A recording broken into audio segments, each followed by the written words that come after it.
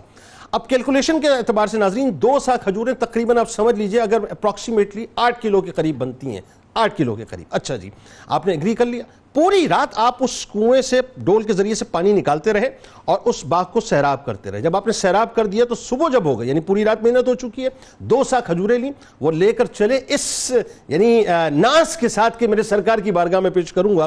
1 سا کھجوریں جا کے اپنے گھر پہ اپنے اہل و عیال کو دے دیں اور 1 سا سرکار کی بارگاہ میں جا کر پیش کیا. اب ذہن میں رہے 30,000 کا لشکر ہے, اور یہ بھی ذہن میں رہے مال کس کس نے کیا کیا پیش کیا ہے.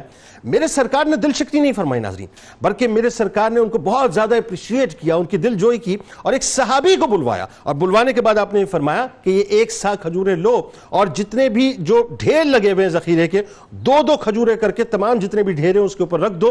اس شخص کے خلوص کی برکت سے, میرے سرکار کی کیٹیگوریکل جملے, اس شخص کی خلوص کی برکت سے اللہ تبارک و تعالیٰ تمام صدقات کو بھی انشاءاللہ قبول فرمائے گا. یعنی ایک طرف صدیق اکبر کا مال ہے, حضرت عثمان کا مال ہے, حضرت عبد الرحمن بن عوف رضی اللہ تعالیٰ عنہ کا مال ہے, اور دوسری طرف ناظرین 2 سا کھجوریں جس میں سے 1 سا آپ نے دیے ہیں. سرکار فرماتے اس شخص کی نیت کی وجہ سے, اس کی برکت کی وجہ سے اللہ تعالیٰ سارے مال کو قبول کرے گا. تو جذبے جوان ہونے چاہیے, اس بات پہ گمان نہ رکھیں کہ طاقت ہے کہ نہیں ہے, مال ہے کہ نہیں ہے. اللہ تعالیٰ نیتوں کو دیکھتا ہے, نیتیں ہماری سچی ہونی چاہیے. آئیے جی وہیں سے سلسلے کو جوڑتے ہیں. حضرت ابو خیثمہ انصاری رضی اللہ تعالیٰ عنہ اور حضرت ابو ذر غفاری رضی اللہ تعالیٰ عنہ کی, اب یہ جو آپ کی شرکت ہے اس غزوے کے اندر, اس کے بڑے جو ہے ایمان افروز واقعہ ہے, بتائیے ذرا. بسم اللہ الرحمن الرحیم. حضور اکرم صلی اللہ تعالیٰ علیہ وآلہ وسلم نے جب سارے لشکر کو جمع فرمایا تو رحمت عالم صلی اللہ تعالیٰ علیہ وآلہ وسلم نے روانگی کا وقت کسی کو نہیں بتایا تھا کہ ہم اس دن اس وقت میں روانہ ہوں گے. ٹھیک ہے, کیونکہ خفیہ معاملات تھے. اب حضرت ابو خیثمہ رضی اللہ تعالیٰ عنہ جو ہے یہ پیچھے رہ گئے اس اعتبار سے کہ اپنے باغات کی طرف گئے ہوئے تھے. یہ ٹھیک ہے, جب یہ واپس مدینہ منورہ پہنچے ہیں تو ان کو محسوس ہوا کہ مدینہ منورہ کی فضا سوگوار ہے, وہ رش وہ کیفیت نظر نہیں آ رہی کہ گلیوں کے اندر صحابہ کرام علیہم رضوان کا آنا جانا درست. تو حضور اکرم صلی اللہ تعالیٰ علیہ وآلہ وسلم کے بارے میں آپ نے معلوم کیا تو کہا کہ نبی مکرم علیہ السلام آج جمعرات کے دن ماہ رجب میں جمعرات کے دن حضور صلی اللہ تعالیٰ علیہ وآلہ وسلم روانہ ہو گئے. اچھا, اکثر حضور صلی اللہ تعالیٰ علیہ وآلہ وسلم کے حوالے سے سیرت نگاروں نے لکھا ہے کہ حضور جمعرات کے سفر کو پسند فرماتے تھے, اور کس کو روانہ فرمانا ہوتا تھا تو فرماتے تھے جمعرات کو روانہ ہو جاؤ. ٹھیک ہے, تو حضور صلی اللہ تعالیٰ علیہ وآلہ وسلم روانہ ہوئے. جب یہ واپس پلٹے ہیں تو ان کی 2 ازواج تھیں, دونوں کے الگ الگ خیمے تھے, اور ان کے لیے اہتمام کیا ہوا تھا کہ باغ سے واپس آئیں گے تو کھجوروں کا, ٹھنڈے پانی کا, ہر چیز کا اہتمام ہوا تھا. جب یہ پہنچے ہیں اپنے گھر کے اندر تو انہوں نے ساری چیزوں کو دیکھا اور حضور صلی اللہ تعالیٰ علیہ وآلہ وسلم کے بارے میں بتایا کہ حضور روانہ ہو گئے ہیں. تو ان کی ازواج نے ان کو ٹھنڈا پانی پیش کیا, کھجوریں وغیرہ پیش کی, جو اس وقت کا اہتمام, کھانا وغیرہ پیش کیا. بالکل ٹھیک. تو ساری چیزیں جو تھیں وہاں پہ جب پیش کی ان کو, انہوں نے کہا کہ میں ٹھنڈا پانی بھی نہیں پیوں گا, کھجوریں بھی نہیں کھاؤں گا, کیونکہ میرے آقا علیہ الصلوۃ والسلام روانہ ہو گئے تو میں بھی روانہ ہو جاؤں گا. سخت ترین گرمی, سخت ترین لو, کہا جاتا ہے کہ جس طریقے سے ہمارے ہیٹ اسٹوک کی ایک کیفیت ہوتی ہے, یعنی لو کے اور شدید ہوا کے تھپیڑے پڑ رہے ہو, جو جسم کو جلا نہ ہو, جسم کو جلا دے. آپ نے اسی عالم میں اپنی سواری کو تیار کیا اور آپ اسی عالم میں روانہ ہوئے. قافلہ آگے جا چکا. میرے آقا علیہ الصلوۃ والسلام تبوک کے مقام پر جو ذکر کیا گیا تقریباً 930 سے 950 کلومیٹر کے فاصلے پر جانب شمال, جب وہاں پہ تشریف فرما میرے آقا علیہ الصلوۃ والسلام, سعودی کا بارڈر ہے وہ جی, تو جب نبی مکرم علیہ الصلوۃ والسلام تشریف فرما ہے تو صحابہ نے کہا کہ حضور ایک کوئی سوار دور سے آتا ہوا نظر آ رہا ہے, کوئی دور سے آتا ہوا سوار نظر آ رہا ہے. رحمت عالم صلی اللہ تعالیٰ علیہ وآلہ وسلم فرمایا یہ وہ خیثمہ ہوگا. سرکار علیہ السلام کی نگاہ اپنے غلام پر اور اس غلام کی حضور سے وفا کا معاملہ. حضور نے فرمایا کہ ابو خیثمہ ہوگا. جب قریب پہنچے تو دیکھا صحابہ کرام علیہم رضوان, یہ ابو خیثمہ رضی اللہ تعالیٰ عنہ یہ ہیں جنہوں نے اپنے آرام کو چھوڑا, اس تکلیف کو برداشت کیا, کس لیے کہ مجھ سے اللہ راضی ہو جائے, اس کے رسول راضی ہو جائے. اور مصطفیٰ جان رحمت صلی اللہ تعالیٰ علیہ وسلم نے جس سفر کے لیے ہمیں حکم فرمایا ہے, یہ ساری باتیں بات کی ہے. اصل سفر تو وہ ہے جو سفر محبت ہے, جو ہمیں جنت کے راستے میں چلانے والا ہے. اللہ اکبر, اللہ اکبر. دوسرا معاملہ حضرت ابو ذر غفاری رضی اللہ تعالیٰ عنہ کا ہوا. اچھا, صحابہ کرام علیہم رضوان میں یہ وہ صحابی ہیں کہ جنہیں کہا جاتا ہے کہ انہوں نے فقر کو اختیار فرمایا, یعنی فقر کو اس طرح اختیار فرمایا کہ حضور صلی اللہ تعالیٰ علیہ وآلہ وسلم کے ساتھ رہتے ہوئے, یعنی یہ ایسے قناعت کرنے والے صحابی ہیں کہ ان کے بارے میں تو جتنی بات کی جائے وہ کم ہے. یعنی بہت بڑا مقام و مرتبہ ان کا ہے. تنہا ہے اور تنہا جائیں گے, تنہا ہے وہ آگے بات کیجئے گا.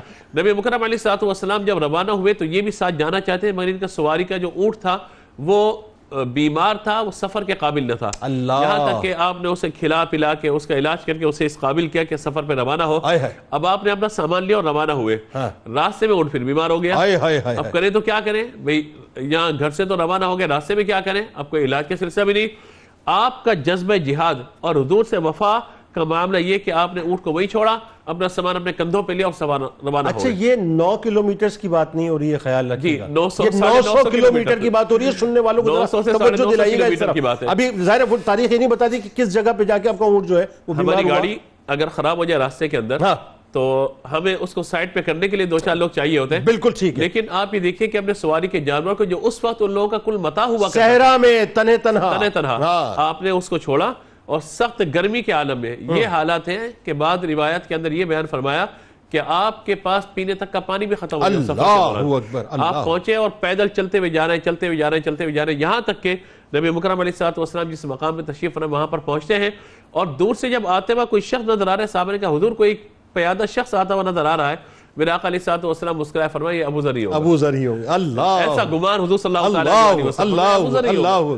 جب وہاں پہنچے ہیں تو پیاس اور بھوک کی شدت سے آپ کی کیفیت بڑی عجیب ہے، حضور نے پانی دینے کا حکم فرمایا، آپ نے پانی وغیرہ پیا، حضور صلی اللہ تعالیٰ علیہ وسلم نے کیفیت پوچھی کہ حضور سواری کے جانور بیمار یہ سارا معاملہ، نبی مکرم علیہ السلام نے فرمایا تم تنہا آئے ہو نا، تم تنہا جیو گے، تنہا مرو گے اور تنہا ہی اٹھائے جاؤ گے۔ اب یہ واقعہ کیا ہے؟ حضور نے تو بات ارشاد فرما دی۔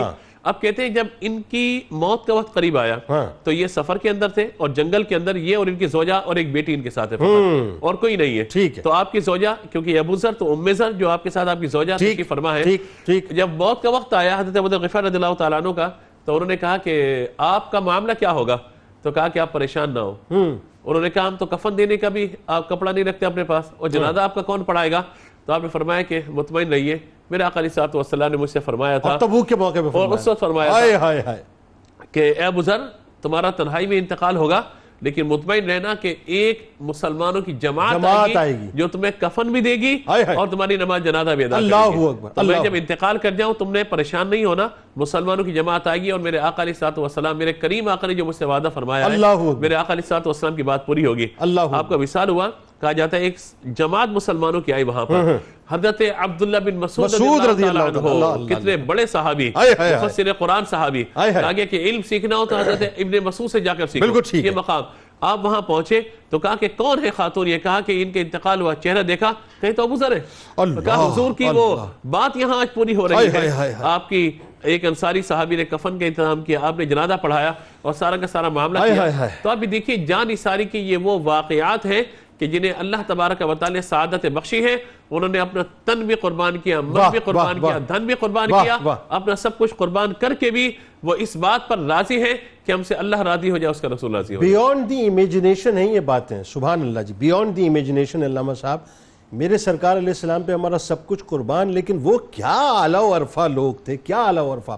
آپ یہ دیکھیے کہ سرکار علیہ السلام اس سفر میں جا رہے ہیں تو آپ نے جہاں پہ مطلب قوم سمود پہ جہاں عذاب آیا، آپ نے منع فرما دیا کہ انڈیل دو اپنی ہنڈیاؤں کو، مطلب دوسرا سوال کسی نے نہیں کیا، انڈیل دیا صاحب، یعنی عذاب کی جگہ نہ رکے، نہ سرکار علیہ السلام کے فرامین جو ہیں ان کو کسی طور سے نگیٹ کیا۔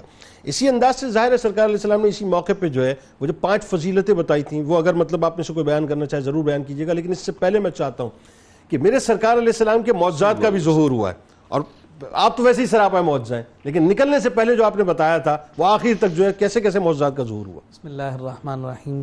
اللہ نے جتنے بھی انبیاء اور رسول بھیجے تمام کو ان کی نبوت اور رسالت پر دلیل کے لیے معجزات عطا کیے، جزوی اور حصی معجزات کے ساتھ سارے نبی آتے رہے، لیکن سراپا معجزہ بن کر صرف جانب عالم صلی اللہ علیہ وسلم کی ذات تشریف لائی۔ حضور نے جس موقع پر جیسا چاہا اللہ رب العزت نے ویسے ہی معجزے کا اظہار حضور علیہ السلام کی ذات والا صفات سے فرمایا۔ اس پورے غزوہ میں اور اس پورے سفر میں نبی رحمت صلی اللہ علیہ وسلم کی دعا کی قبولیت کے جو مظاہر ہیں وہ ہمیں بڑے جاندار طریقے سے نظر آئے۔ اس لیے سیدی اعلیٰ حضرت نے کہا تھا کہ اجابت کا صحرا، عنایت کا جوڑا، دلہن بن کے نکلی دعائے محمد، اجابت نے جھک کر گلے سے لگایا بڑھی ناز سے جب دعائے محمد۔ اللہ اکبر۔ جناب صدیق اکبر رضی اللہ تعالیٰ عنہ کہتے ہیں کہ سفر میں ایک موقع ایسا آیا کہ پانی ختم ہو گیا، کیفیت یہ ہو گئی کہ اونٹ ذبح کر کے ان کی آنتوں سے پانی لے کر ہم اپنے گلوں کو تر کیا کرتے ہیں۔ اللہ اکبر۔ کیفیت اس سے بھی آگے بڑھ گئی تو میں نے حضور کی خدمت میں عرض کیا یا رسول اللہ دعا کر دیجیے۔ حضور علیہ السلام نے فرمایا کہ کیا سارے یہی چاہتے ہیں کہ دعا کر دی جائے؟ جناب صدیق اکبر کہتے ہیں کہ ہاں سب کی یہ خواہش ہے کہ آپ دعا کر دیں۔ اللہ آقا کائنات صلی اللہ علیہ وسلم نے اپنے مبارک ہاتھ اٹھا دی۔ سیرت نگاروں نے بیان کیا ہے ہاتھ نیچے نہیں آئے تھے، باران رحمت پہلے برسنا شروع ہو گئی، جل تھل ہو گئی، ایسے کہ جیسے بادل جو ہے تیار تھے کہ بس یہ دست مصطفیٰ بلند ہو اور یہاں پہ برسنا۔ ایک صحابی کہتے ہیں کہ جب بارش کے بعد ہم ارد گرد کا علاقہ دیکھنے کے لیے گئے تو ہمیں حیرت اس بات پر ہوئی کہ جناب یہ بارش صرف اور صرف اس لشکر پر ہوئی تھی، باقی سارا صحرا اسی طرح سے خشک پڑا تھا۔ دعائے مصطفیٰ کی یہ برکت اور یہ خوبصورت معجزہ ہمیں اس موقع پر نظر آیا۔ اللہ اکبر۔ حضور علیہ السلام کی ناقہ یعنی اونٹنی گم ہو گئی۔ ہاں جی بتائیے۔ ایک منافق نے تانا دے دیا کہ غیب کی خبریں آسمان کی خبریں دیتے ہیں اور اپنی اونٹنی کی خبر نہیں۔ عبداللہ ابن ابی کے ہرکارے موجود تھے لشکر جو یہ دیکھنے کے لیے آئے تھے کہ ہو کیا رہا ہے، یہ ذرا کلیئرٹی ضروری ہے۔ صلی اللہ علیہ وسلم کو جب یہ اطلاع ملی، آقا کائنات صلی اللہ علیہ وسلم نے فرمایا کہ یہ کہتے ہیں کہ مجھے معلوم نہیں، میری اونٹنی کی جو مہار ہے فلاں جگہ پر پھنس گئی ہے جس کی وجہ سے وہاں سے وہ نکل نہیں پا رہی۔ صحابہ وہاں گئے ہیں تو وہ اونٹنی وہاں پر موجود ہے۔ آقا کائنات صلی اللہ علیہ وآلہ وسلم جب تبوک میں کے مقام پر پہنچے ہیں وہاں ایک کنواں موجود ہے، اس کنویں میں پانی کم ہے۔ حضور علیہ السلام نے فرمایا کہ وہاں جاؤ اور جانے کے بعد میرا انتظار کرنا۔ صحابہ پہنچے ہیں، حضور نے فرمایا کنویں میں دیکھو، کہا یا رسول اللہ صرف پانی کی تہ نظر آ رہی ہے، اس میں پانی نہیں ہے، صرف ایسی گویا کہ چمک سی پانی کی نظر آتی۔ حضور نے فرمایا کہ مشکیزے میں نکالو، بڑی مشکل سے ایک مشکیزہ جمع کیا گیا۔ حضور نے اس سے وضو فرمایا، کلی کی، فرمایا یہ پانی واپس کنویں میں ڈال۔ جتنے دن تبوک میں رہے جانور بھی پیتے رہے، صحابہ بھی پیتے رہے، اس کنویں کا پانی ختم نہیں ہوا۔ اللہ اکبر، یعنی 20 دن تک جو ہے وہ سبحان اللہ، اس تبوک کے اس بیر سے مسلمان اور مسلمانوں کی سواریاں فائدہ حاصل کرتی ہیں۔ یہ حضور علیہ السلام کے معجزات کا بیان ہمیں واضح انداز نظر آتا ہے۔ حضرت بلال حبشی رضی اللہ تعالیٰ عنہ کی کھجوروں کا بھی تو واقعہ ہے۔ وہ دیکھیے ایک اور میں یہاں یہ بات عرض کروں کہ حضرت عمر فاروق رضی اللہ تعالیٰ عنہ کی کیفیت، اور حضور ان کے مشورے کا جو احترام کرتے ہیں، کائنات کے تاجدار ہیں، لیکن کوئی صحابی اگر کوئی مشورہ دے تو حضور احترام کس کا انداز کرتے ہیں۔ اونٹ جو ہے وہ ذبح کیے جا رہے ہیں، یعنی کیفیت یہ ہو گئی تھی کہ ایک ایک کھجور کو کئی صحابہ جو ہے چوستے تھے، اس پر گزارا کرتے۔ اللہ اکبر۔ حضور نے کیفیت دیکھی تو حضور نے فرمایا کہ اونٹوں کو ذبح کر کے اپنے کھانے کا انتظام کرو۔ عرض کرنے لگے یا رسول اللہ ویسے ہی سواریاں کم ہیں، اگر اونٹ ذبح کیے تو اور مشقت میں پڑ جائیں گے، واپس کیسے پہنچیں گے؟ عمر کیا کیا جائے؟ یا رسول اللہ ان کو حکم دیجئے ان کے پاس جو غلہ ہے وہ لا کر آپ کے قدموں میں ہمارے لیے آپ دعا کر دیجئے گا، ہمارے لیے کافی ہو جائے گا۔ سبحان اللہ، کیا عقیدہ ہے۔ ادھر حضور علیہ السلام کے ان کے مشورے کو قبول کرنے کا انداز دیکھیے، اور عمر فاروق رضی اللہ تعالیٰ عنہ کا ذات مصطفیٰ پر یقین کا کمال۔ اللہ اکبر، اللہ اکبر۔ حضور علیہ السلام نے حکم فرمایا کوئی روٹی کا ٹکڑا لے کر آ، کوئی جو تھوڑا سا غلہ بچا وہ لے کر آ، کوئی باسی جو ہے وہ سالن لے کر آ۔ حضور علیہ السلام کے سامنے سارا اناج جمع ہوا، ایک غلے کسی کیفیت پیدا ہو گئی۔ اب حضور علیہ السلام نے فرمایا سارے اپنے جو ہے لبوں بک کے ذریعے سے جمع کر لو۔ صحابہ نے اپنے برتن بھرے، اپنے برتن بھر کر سارے اپنے ساتھ لے گئے۔ صحابہ کہتے ہیں خدا کی قسم جیسے وہ ڈھیری بنی تھی وہ ڈھیری ویسے کی ویسی بنی رہی، اور سب کے جو ہے برتن بھر علیہ السلام کی دعا کی برکت سے اور جناب عمر فاروق کی اس خواہش کی برکت سے اللہ رب العزت نے اس مقام پر یہ خوبصورت کیفیات عطا فرمائی۔ اس طرح کے کئی مظاہر اس سفر میں ہمیں نظر آئے۔ کسی کی اونٹنی بیمار ہو گئی، حضور علیہ السلام نے دست کرم پھیر دیا، اللہ رب العزت نے اس اونٹنی کو تر و تازہ فرما دیا۔ کوئی بیمار ہو گیا، حضور علیہ السلام نے دم فرما دیا، رب ذوالجلال نے اسے شفا عطا فرما دی۔ گویا کہ یہ عشق کی داستانیں تھیں، یہ سفر محبت تھا۔ اس محبت کے سفر میں ایسے مظہر آئے، اللہ رب العزت نے تبوک کا یہ خوبصورت سفر قیامت تک کے مسلمانوں کے لیے ایک نصاب کی مثال بنا۔ بالکل ٹھیک۔ اب اس میں آخر میں ذرا یہ بتائیے خاص طور پہ، چونکہ ظاہر ہے یہ تو جنگ کی صورت تو آئی نہیں، لیکن ایک صحابی حضرت عبداللہ رضی اللہ تعالیٰ عنہ وہ شہید ہوئے، سرکار علیہ السلام نے اپنے دست مبارک سے جو ان کو لحد میں اتارا ہے، وہ ان کا ایک بڑا حسین ایمان افروز منظرنامہ ہے، وہ ذرا آپ بتائیے، ان کا تعارف، ان کے فضائل بتائیے۔ اس کے ساتھ ساتھ جو منافقین کو اللہ تبارک و تعالیٰ نے ایکسپوز کیا ہے، قرآن نے اس کا بھی جو ہے بہت واضح بیان فرمایا، یہ بھی آپ بتائیے۔ اور آخر میں جو غزوہ تبوک کے نتائج ہیں وہ بائی اینڈ لارج کس طرح سے مسلمانوں پر پڑے، ذرا بتائیے۔ حضرت عبداللہ کا معاملہ یہ تھا کہ ان کا نام تھا عبد العزیٰ، اور یہ ان کے والد انتقال کر گئے تھے، ان کے ترکے میں کچھ بھی نہیں آیا تھا، تو ان کے چچا نے ان کی مدد کی، اور ان کے پاس کچھ ہی عرصے میں ایک بہت بڑا ریوڑ ہو گیا، بہت سارا مال و متاع بھی آ گیا، اور اسی زمانے میں اللہ کے نبی صلی اللہ تعالیٰ علیہ وسلم مکے سے ہجرت فرما کر مدینہ تشریف لے گئے۔ ان کے دل میں بڑی خواہش تھی کہ میں حضور علیہ السلام پر ایمان لے آؤں، یہاں تک کہ فتح مکہ بھی ہو گیا۔ ٹھیک ہے، تو یہ ایک دن اپنے چچا کے پاس گئے اور کہا کہ میں اس انتظار میں تھا کہ اب آپ ایمان لائیں، اب آپ ایمان لائیں، آپ ایمان نہیں لائے، لیکن میں اب چاہتا ہوں کہ نبی کریم صلی اللہ تعالیٰ علیہ وسلم کی غلامی میں چلا جاؤں اور حضور کی اتباع اور پیروی کروں۔ تو ان کے چچا نے کہا کہ اگر ایسا کیا تو جو کچھ تمہارے پاس ہے اور جو کچھ میں نے تمہیں دیا ہے وہ سب لے لوں گا اور وہ سب کچھ چھوڑنا ہوگا۔ دولت مند تھے بہت، جی جی، بہت دولت مند تھے جی۔ اور آپ یہ دیکھیں کہ انہوں نے حضور علیہ السلام کی محبت میں وہ سارا سامان چھوڑ دیا، کہا یہ لے لو، اور یہاں تک کہ اس نے کہا کہ جو تمہارے لباس پہ کپڑے ہیں یہ بھی میرے دیے ہوئے ہیں، یہ بھی کپڑے ہیں وہ بھی میرے دیے ہوئے دے دوں گے، وہ بھی چھوڑ دیے۔ پھر ان کی والدہ نے ایک چادر دی، وہ انہوں نے تہمت کے طور پہ باندھی ایک اوپر، اور یہ مدینہ منورہ تشریف لے گئے۔ جب مسجد نبوی میں پہنچے تو فجر کی نماز کے بعد اللہ کے نبی صلی اللہ تعالیٰ علیہ وسلم کا معمول یہ تھا کہ تمام غلاموں پر ایک نظر ڈالتے، اور جب نظر ڈالی تو یہ ایک نیا چہرہ، کہا تم کون ہو؟ میں عبد العزیٰ۔ کہا نہیں، آج سے تمہارا نام عبداللہ اور لقب ذوالبجادین ہے، دو چادروں والے، دو چادروں والے۔ اور پھر انہیں کہا کہ ان صفہ کے درویشوں میں شامل ہو جاؤ۔ وہ وہاں بیٹھتے، اور انہوں نے بہت بڑا حصہ قرآن کریم کا وہاں بیٹھ کر یاد کیا۔ سیدنا عمر فاروق رضی اللہ تعالیٰ عنہ نے فرمایا کہ بہت بلند آواز سے پڑھتے ہیں، تو اللہ کے نبی صلی اللہ تعالیٰ علیہ وسلم نے فرمایا انہیں کچھ نہ کہو، انہوں نے اللہ اور اس کے رسول کی جانب ہجرت کی۔ جب غزوہ تبوک کے موقع پر یہ نکلے ساتھ، تو انہوں نے سرکار علیہ السلام کی بارگاہ میں عرض کی، یا رسول اللہ صلی اللہ تعالیٰ علیہ وسلم میری شہادت کی دعا فرمائی۔ کہا اچھا، وہ بیری کا درخت ہے وہاں سے چھال لے آؤ اس کی۔ وہ چھال لے کر آئے، وہ آپ کے بازو پہ باندھی اور دعا دی، اے اللہ تمام کافروں پر اس کا خون حرام کرتا ہوں۔ اللہ اکبر، یعنی وہ کچھ اور عرض کر رہے ہیں، سرکار دعا کچھ اور دے رہے ہیں۔ تو انہوں نے عرض کی، یا رسول اللہ صلی اللہ تعالیٰ علیہ وسلم میں تو کچھ اور چاہ رہا تھا، میں تو شہادت چاہتا ہوں۔ ٹھیک، تو آپ نے فرمایا کہ اگر کسی کو جہاد کے اندر، اس سفر کے اندر بخار آ جائے اور وہ اس میں انتقال کر جائے تو وہ بھی شہید ہے، یعنی پہلے سے بشارت دے دی سرکار، غیب کی خبروں کو دینے والے۔ بے شک۔ اور جب وہاں پہنچے کچھ عرصے بعد انہیں بخار نے آ لیا، اللہ اکبر۔ تو جب ان کا انتقال ہوا تو سرکار علیہ السلام قبر انور میں موجود تھے، اللہ، اور کہا اپنے بھائی کو میرے قریب کرو، اللہ، اور ان کے جسد کو اپنے مبارک ہاتھوں سے قبر میں اتارا۔ اللہ، اس وقت حضرت عبداللہ بن مسعود رضی اللہ تعالیٰ عنہ وہاں موجود تھے، کہنے لگے کہ کاش کہ آج ان کی جگہ میں ہوتا یہاں، صدیق اکبر رضی اللہ تعالیٰ عنہ، کاش میں ان کی جگہ آج موجود ہوتا۔ اللہ اکبر۔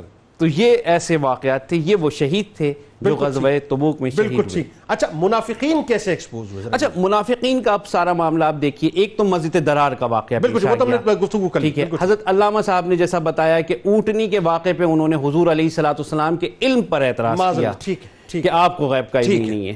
تیسری بات یہ تھی کہ وہ روکتے تھے مسلمانوں کو کہ تم نے نہیں جانا۔ ٹھیک ہے، اسی طرح حضرت علی رضی اللہ تعالی عنہ کو جب چھوڑ کر گئے نبی کریم علیہ السلام اہل بیت کے لیے، اور وہ جو ضعیف مسلمان تھے مدینے میں ان کی خبر گیری کریں، تو حضرت علی پر تان کیا کرتے تھے کہ تمہیں کیوں چھوڑ گئے ہیں۔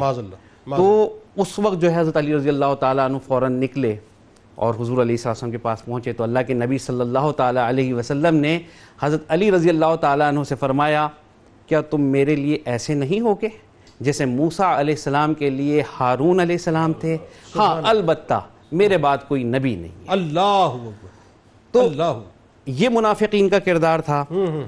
بارش کا جیسا معجزہ علامہ صاحب نے بیان کیا کہ بارش صرف اسی علاقے میں ہوئی، تو صحابہ اکرام نے بیان کیا حضور کی شان کو کہ دیکھو ہمارے آقا علیہ الصلوۃ والسلام کی شان کیسی ہے، کہ کیسی مشکل تھی، کیسی پریشانی تھی، بارش نہیں تھی، پیاس سے تنگ تھے، اور سرکار علیہ الصلوۃ والسلام کی دعا کے بعد یہ ابر رحمت برس پڑا۔ نتائج پہ آئیے، نتائج کیا رہے فائنلی؟ ہاں اب اس کے بعد جو ہے نتائج کی طرف میں آتا ہوں، ایک بات سے آخری یہ عرض کروں تو اس میں سے وہ منافقین کہا کرتے تھے کہ یہ تو ایک ستارہ طلوع ہوا تھا تو اس کی وجہ سے یہ بارش برسی ہے، اور کوئی کہتا ہے کہ یہ بادل کا ابر یہاں سے بادل گزرا تو اس نے برسا دیا۔ نتائج اس کے یہ ہوئے کہ ایک تو وہ دھاگ بیٹھ گئی رومیوں پر، جیسے وہ جو سلطنت ساسان کو شکست دے کر آئے تھے، جو سمجھ رہے تھے کہ بہت کچھ کر لیں گے، وہ اپنے بارڈر سے واپس اپنے قلعوں تک چلے گئے۔ اور یہ جب خبر پوری دنیا میں عرب ممالک میں پہنچی کہ روم کی فوجیں پیچھے ہٹ گئیں تو ایک دبدبہ پورے اس میں بالکل ٹھیک۔ بہت شکریہ آپ تینوں احباب کا تشریف لائے۔ ناظرین کرام، غزوہ تبوک میں ایک اور بات میں آپ کو بڑے مزے کی بتاؤں، ظاہر ہے اس کے نتائج میں جو ہے سب سے بڑی بات یہ کہ پھر وہ دیکھیے کہ یہ ان کی کمر جو ہے وہ ٹوٹ چکی تھی۔ پھر جنگ یرموک میں جو سرکار علیہ السلام نے غزوہ خندق میں ایک بشارت دی تھی، وہ جنگ یرموک میں پائے تکمیل تک پہنچی۔ یہ غزوہ تبوک کا موقع ناظرین وہ تھا، سرکار علیہ السلام کی خدمت میں ایک صحابی عرض کرتے ہیں میں حاضر ہوا، اور اس وقت سرکار علیہ السلام ایک چمڑے کے خیمے میں تشریف فرما تھے۔ آپ صلی اللہ علیہ وآلہ وسلم نے قیامت کی 6 نشانیاں ناظرین اسی غزوے کے موقع پہ بیان کی تھیں۔ وہ 6 نشانیاں کہاں ہیں؟ بہت توجہ سے سنیے گا۔ آپ نے پہلی نشانی بتائی میری موت، یعنی سرکار علیہ السلام کا پردہ فرمانا۔ دوسری نشانی آپ بتلاتے ہیں کہ بیت المقدس کا فتح ہونا۔ اچھا میں اس کی ڈیٹیلنگ میں نہیں جاؤں گا، ڈیٹیلنگ آپ خود کیجئے گا، لیکن ان 6 نشانیوں کو توجہ سے سنیے گا اور دیکھیے گا کہ آج پوری دنیا میں کیا کچھ ہو رہا ہے اور کس طرح سے جو ہے وہ چیزیں بہت تیزی کے ساتھ آگے بڑھ رہی ہیں۔ تو پہلی نشانی سرکار علیہ السلام کا پردہ فرمانا، دوسری نشانی بیت المقدس کا فتح ہونا، تیسری نشانی پھر ایک وبا جو تم میں شدت سے پھیلے گی جیسے بکریوں میں طاعون پھیل جاتا ہے۔ غور سے سنیے ناظرین، چوتھی نشانی کہ پھر مال کی کثرت اس درجے میں ہوگی کہ ایک شخص 100 دینار بھی اگر کسی کو دے گا تو اس پر بھی وہ ناراض ہوگا۔ پانچویں بات فرماتے ہیں کہ پھر فتنہ اتنا تباہ کن ہوگا کہ عرب کا کوئی گھر باقی نہ رہے گا جو اس کی لپیٹ میں نہ آ گیا ہو۔ اور چھٹی نشانی بتاتے ہیں کہ پھر صلح جو تمہارے اور نصارہ روم کے درمیان ہوگی، توجہ ہے آپ کی، فرماتے ہیں کہ تمہارے اور نصارہ روم کے درمیان ہوگی، لیکن وہ دغا کریں گے اور ایک عظیم لشکر کے ساتھ تم پر چڑھائی کریں گے۔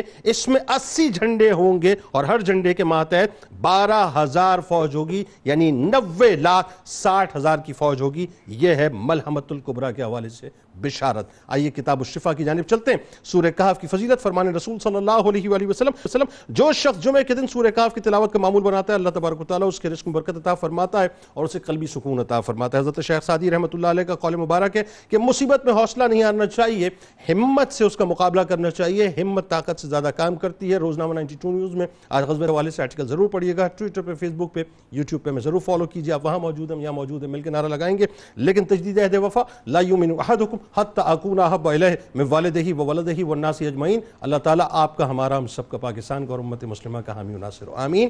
پاکستان کا مطلب کیا؟ لا الہ الا اللہ محمد رسول اللہ صلی اللہ علیہ وآلہ وسلم۔